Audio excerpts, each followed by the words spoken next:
Welcome back to the morning show here on Arise News. The Osun State Governorship Election Petition Tribunal will deliver judgment on the petition filed against the outcome of the September 2018 election in the state by the People's Democratic Party and its candidate at the polls. Senator Ademola Adeleke is seeking to nullify the election that declared Governor Ademola Adeleke of the All Progressives Congress, APC, as winner. Joining us this morning now to speak on this is journalist and public affairs analyst Dele Momodu. Good morning. Good morning. Good morning. Good to see you again on the morning show. Yeah, thank you. Well, I understand that there's a lot of anxiety in Osun State at the moment. Everybody is hoping that the judgment of the tribunal will go one way or the other. What's your expectation? What do you think is likely to happen?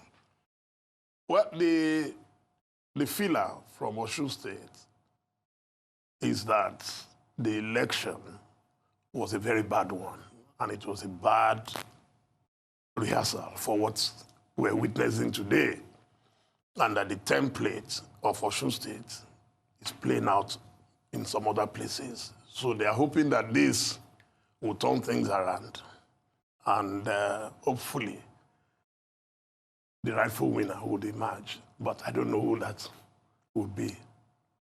Well, I mean, when you say the rightful winner will emerge, the PDP is hoping that Adeleke will be declared the winner.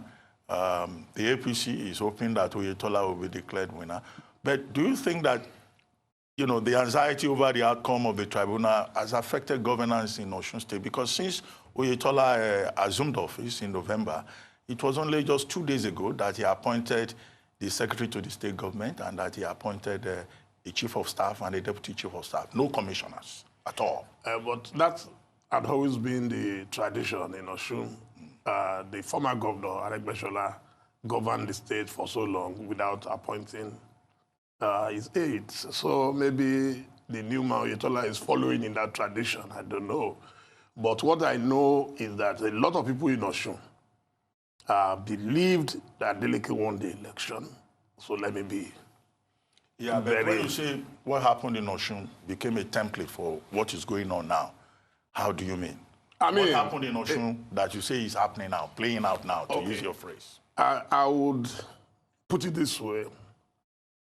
There was an election declared inconclusive, and somewhere along the line, they came back to do the election, and then people could not actually go out to vote. A lot of people couldn't vote because either thugs stopped them, or they had people wearing special bands, and those were the people that would be allowed to go and vote. Then the military presence intimidated a lot of people. And so a lot of Osun people believe that they were not allowed to exercise their franchise. And we have seen that in the subsequent elections. In which states? Oh, in many states. We had issues even in Lagos. Lagos is supposed to be the most cosmopolitan state in Nigeria. But in Lagos, a lot of people were not allowed to vote. There was a clash between some Yoruba elements and some Igbo elements. So elections, for me, should be like a carnival. People should be able to go out, enjoy. I mean, if you saw what happened in VGC during the elections, where the elite came with their food packs, with their champagnes, that's what it should be. It shouldn't be a war where people have to die. We lost too many lives. And that's why I said, no matter what you want to say about the APC victory, I mean, it's tainted by blood, too much bloodshed. Well, now, I have two questions for you. First of all, as we await the outcome of the Osun State Governorship Election Tribunal, let's discuss the basis on which a petition was brought by Senator Adeleke of the PDP. And then I'd also like to discuss your views, which you expressed in the aftermath of the election, that he was essentially left to his own devices by his party, whereas APC brought to bear federal might on behalf of their candidate, Oyetola. So as we discuss the basis of his petition, where do you apportion blame for the way things panned out in Osun State? Well, it will be more towards the ruling party. They've overused their power. There is no question about that. Even if you read the comments by the foreign observers after the elections, everybody agreed that Osun election was a big shame to Nigeria. And we were hoping that we would have learned our lessons from that and the subsequent elections would be better, but it turned out worse. But you were not hopeful. Your writing at the time painted a grim prospect for the 2019 elections. You felt that the writing was on the wall. There was no hope. You were pretty much convinced that the 2019 elections would be what we have seen.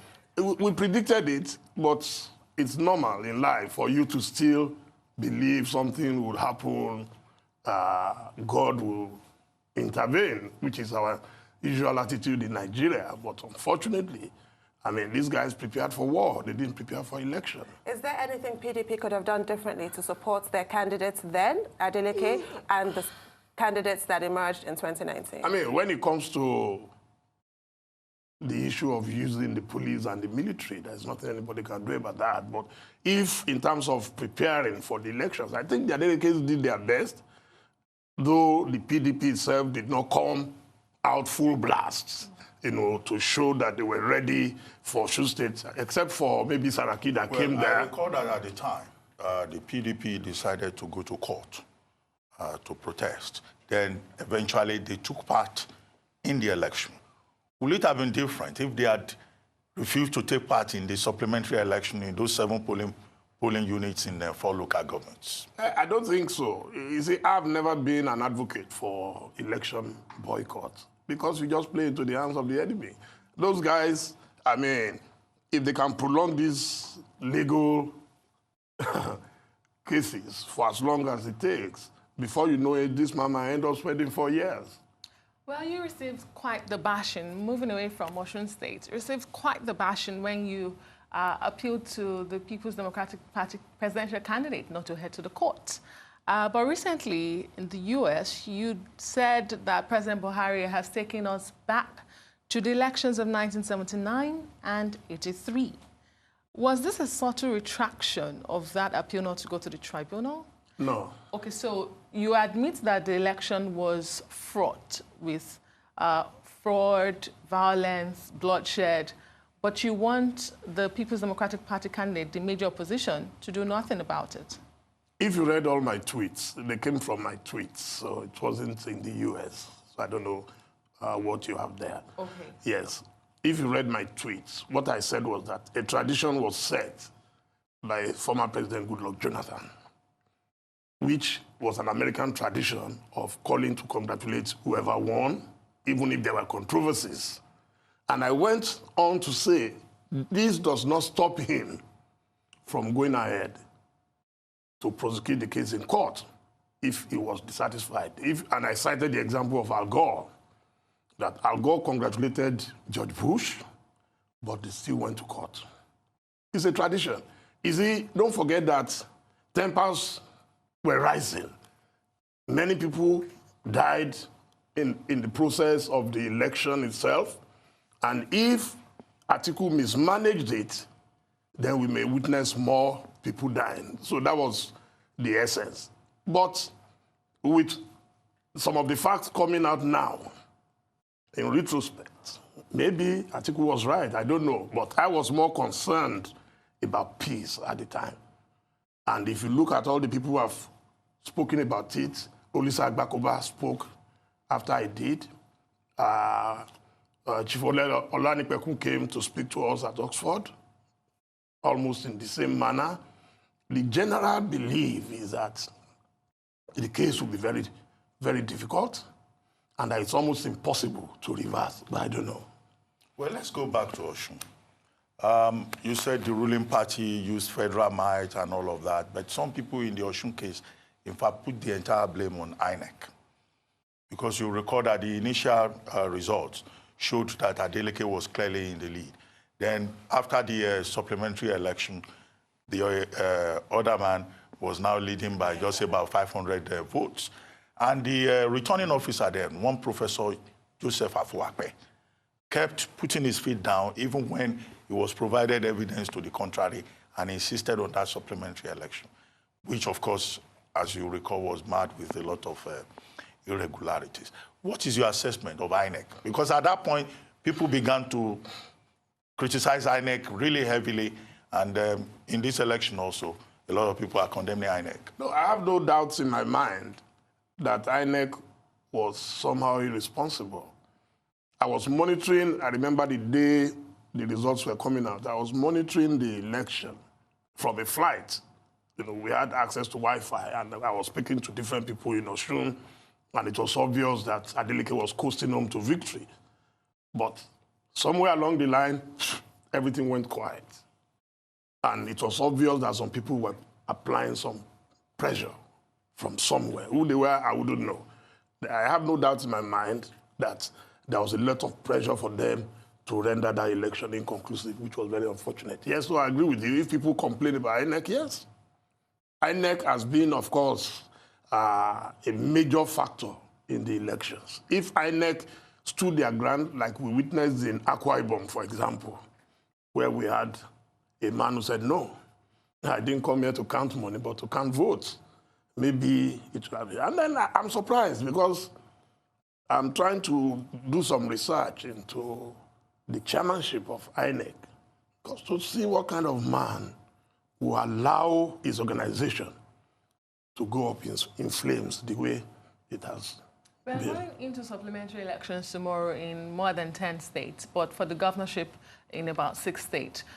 This pressure you talk about on INEC in Osun State, do you see that being replicated in these elections?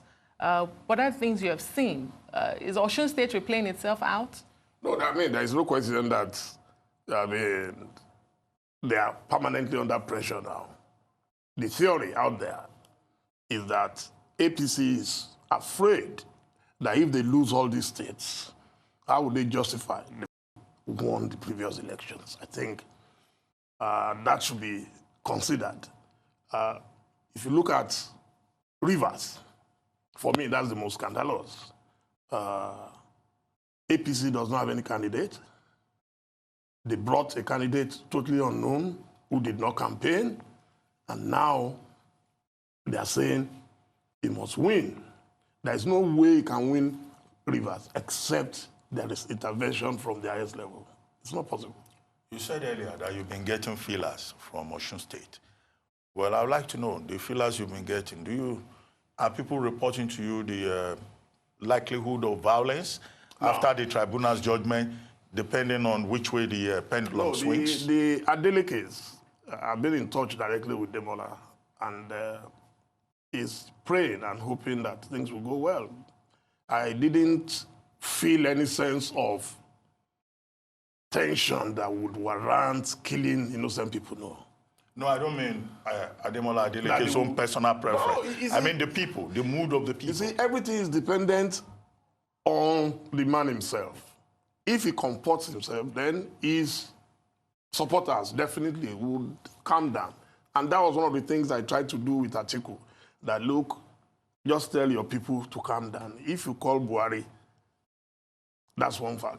But it doesn't stop you. I mean, there have been instances in the past where Buhari will say, I'm not going to court. And the party will say, no, we must go. And there have been, even your former boss, Jonathan, congratulated Buhari, but the party still insisted he wanted to go to court to challenge the election. So I believe Osun State, whatever happens today, people are not going to spill into the streets like locals and begin to fight or no, that won't happen.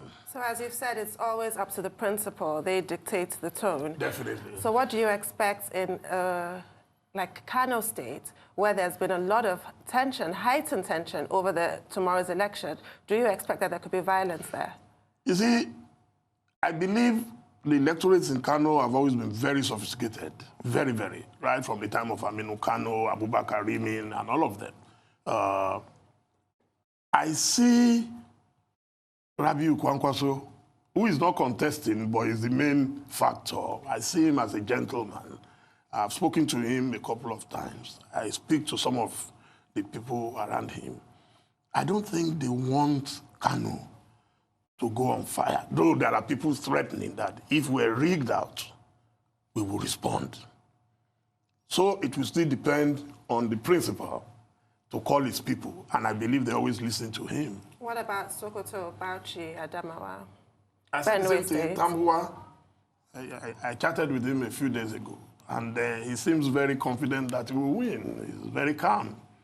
Adamawa, because of Atiku and the bitterness that they believed he was rigged out the presidential, I don't know what will happen. But Atiku, if you see him and you know him, you know he's a Democrat.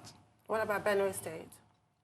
Benue, I don't see anything that will be different there, but I believe that Benue State should be difficult for APC to win. That's my prediction. Why? Because there were too many issues before the election.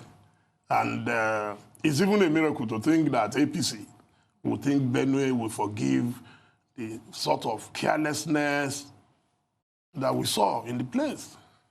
Well, Ambassador John Campbell of the U.S. Council on Foreign Relations wrote a recent piece in which he said, look, these Nigerian elections represent bad news for democracy.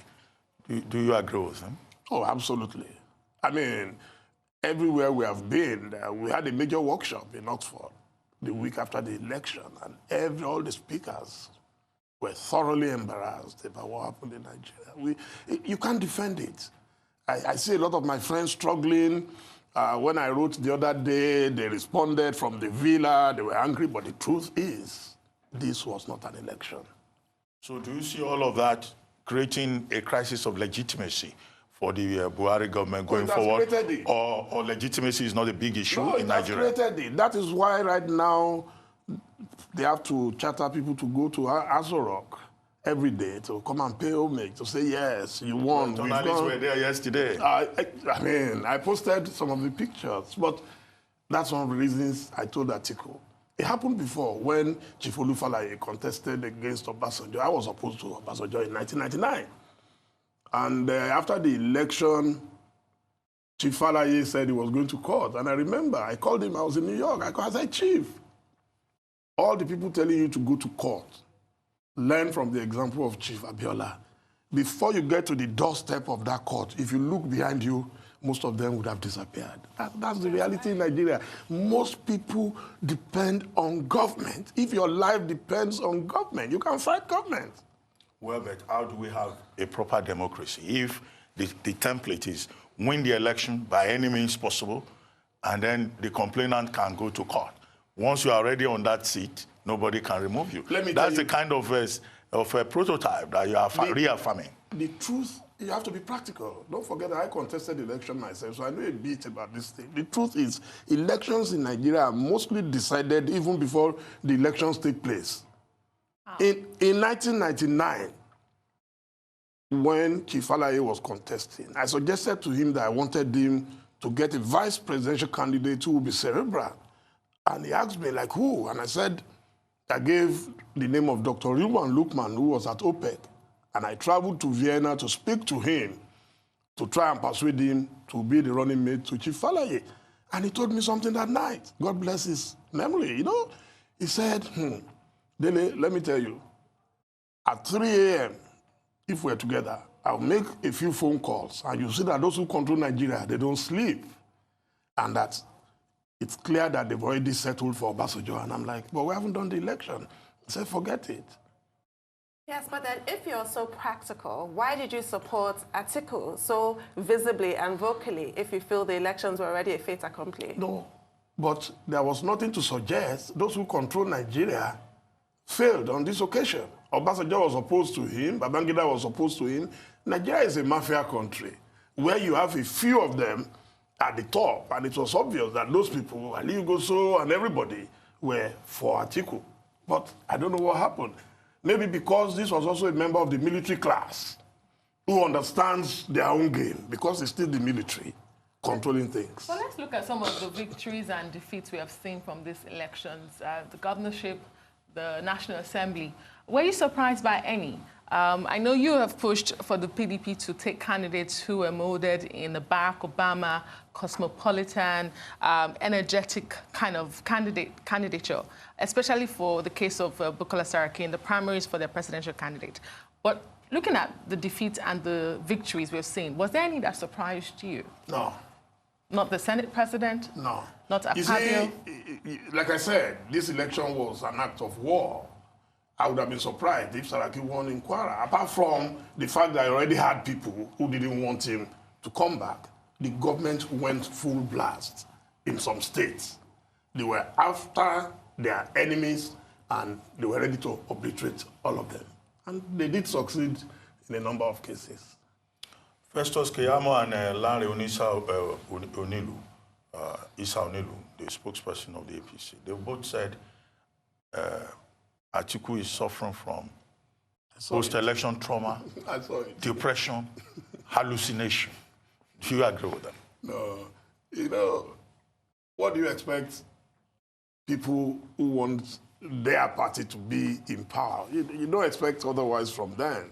But I disagree totally with them. Atiku has been very calm. Atiku has remained focused. And I respect him. He's never said anything that will cause violence in Nigeria. I'm more worried about peace and war.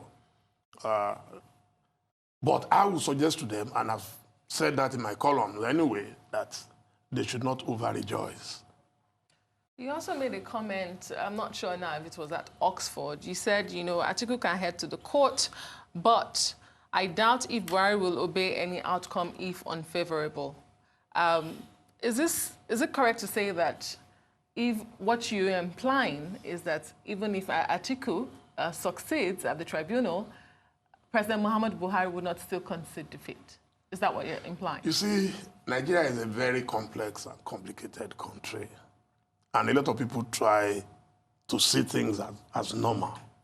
But we have gone through so much from June 12 to date for me to know that, look, what is happening now. I mean, we've seen so many. Okay, you were talking about Nogen. I was watching you before I came on this program.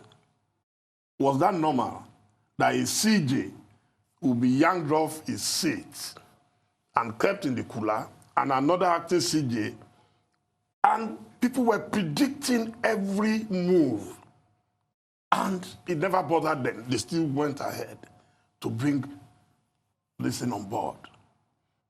My position is that tomorrow, let's say the Supreme Court says, Buhari, you did not win the election. How do you enforce that judgment? My brother is a brilliant lawyer. Maybe he will be able to explain. I've spoken to too many lawyers on this. And I've also gone to check if there's anywhere in the world where after swearing in, a president was removed. I don't think it's going to be that easy. Well, let's even assume, as you have put it, that we're confronted with a fait accompli. President Buhari campaigned with the slogan 4+4 will take Nigeria to the next level. He has also made a statement that he will make government more inclusive. What do you think is likely to happen? Do you think there will be some miracle that will happen in the next 4 years? I don't think so. He has also said, in case you missed it, that it's going to be tougher this time. So, which one do we pick? Well, if he says it will be tougher, how does he mean? So it's the same nebulous manner of speaking. It's just an abracadabra. I don't see what will change. You are going... The economy, I'm very worried now about the economy because everybody is just worried. So what exactly are they trying to do?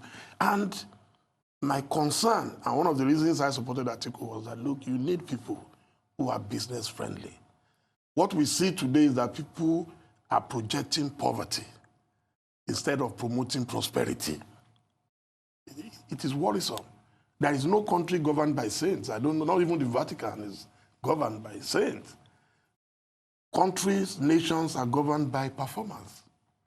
So I'm hoping the day I will know if they are serious about anything is when we see the list of his cabinet. It's like watching Barcelona or Man U. When you see the team, you will know if they perform or not. And what signals would you need to see to know if our elections or our democracy, looking at 2023, will be rescued from the current debacle? What needs to change now? Well, I believe, and I mentioned this the last time I interviewed Atiku, which was before he got his ticket. I mentioned this to him. I believe that the name PDP, as someone who understands branding, has become a liability. Psychologically, people believe, oh, everything, PDP ruined Nigeria for 16 years. So it's become almost like a cliche. So I believe that PDP would have to dissolve into a new party, change the name, rebrand. I believe that APC, somewhere along the line, may also implode, because once you remove the strong man from any country, if you look at Togo, if you look at Cote d'Ivoire, if you look at them, you will see that there were problems. Once the strong man leaves, Buhari is too strong at the moment, so he's the one forcing. You can see all the governors fighting, but they still report to one man. So once that man is nearing its completion, you will see a lot of war. Now people are already jostling and warming up for the next election. No, in fact, which brings me to the point, something I saw on Twitter. I'm surprised that some Nigerians are already saying, look, it's a man like Buhari that can do a third term. And that he's so strong that if he attempts it in 2023, he will be able to do it, having won a second term. Why are you surprised? No, I mean, I'm surprised that anybody will say that in this country. No, people begged Abacha to rule forever. They did, didn't they? When we were in exile, we gave up practically at a stage. I remember Ike Okonta, one day said Abacha will live forever. Out of frustration, we were frustrated. Nigerians were queuing up to go and beg Abacha. You can rule forever. They will do it as long as money is flowing. There will always be enough people without shame. Well, I must say you are very cynical about Nigeria. No, it's from experience. You can't blame me. A woman whose child has been killed before by a witch will see every woman as a witch.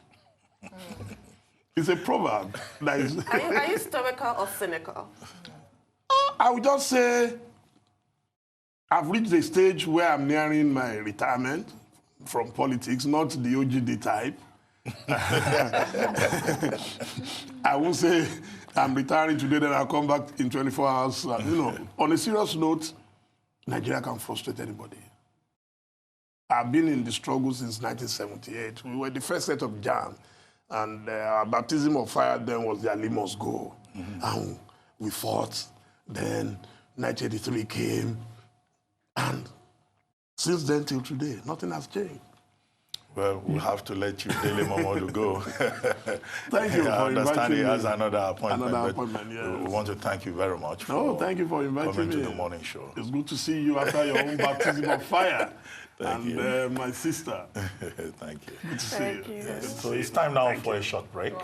When we come back, there will be more on petitions, but this time it will be about PDP candidate Atiku Abubakar's petition against President Buhari's victory with Segun Showme, Atiku Campaign Organization spokesperson. Stay with us.